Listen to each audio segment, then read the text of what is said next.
Hi, welcome back. In the previous class, we were basically looking at the select function, particularly in the case of a calculation. So, how do we use the select function to compute some calculation? However, in this function, in this class, we'll be looking at how can we select, in a dynamic kind of way using the select function. So, first, we had initially looked at how to select fields from using the select function. However, it's also possible to select all fields in a very, very effective way. So we could just use the asterisk sign. The asterisk sign, when we select the asterisk sign, it means that we are trying to select all fields. So in this case, we get back every field that is provided in the initial data set. So when we run it here,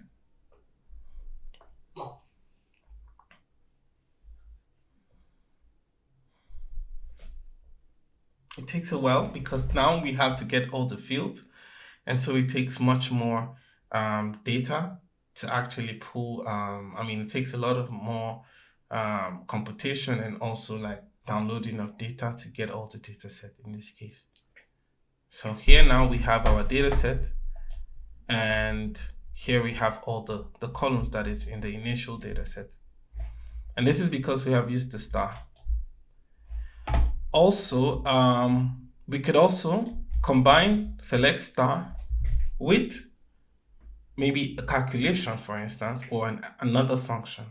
Now, another function, the rest of the function we'll discuss in future, but we could easily combine it with a calculation. So, assuming we would like to know the average Medicare payment plus, maybe the average submitted charge amount.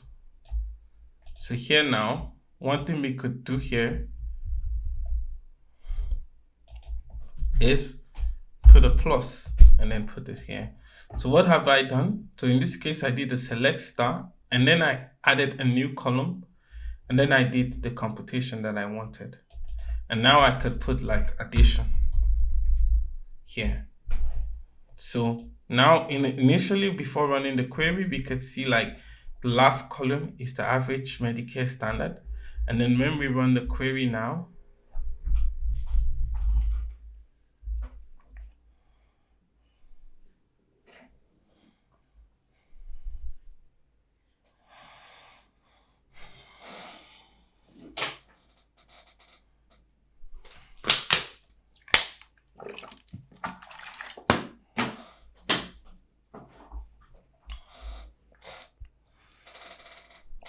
so here now we could see the data set is all back, and then we have a new column.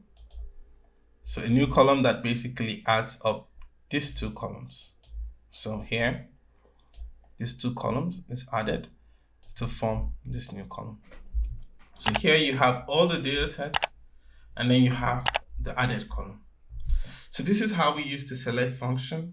All in all, we will still cover some additional use cases of the select function later as we advance through this course.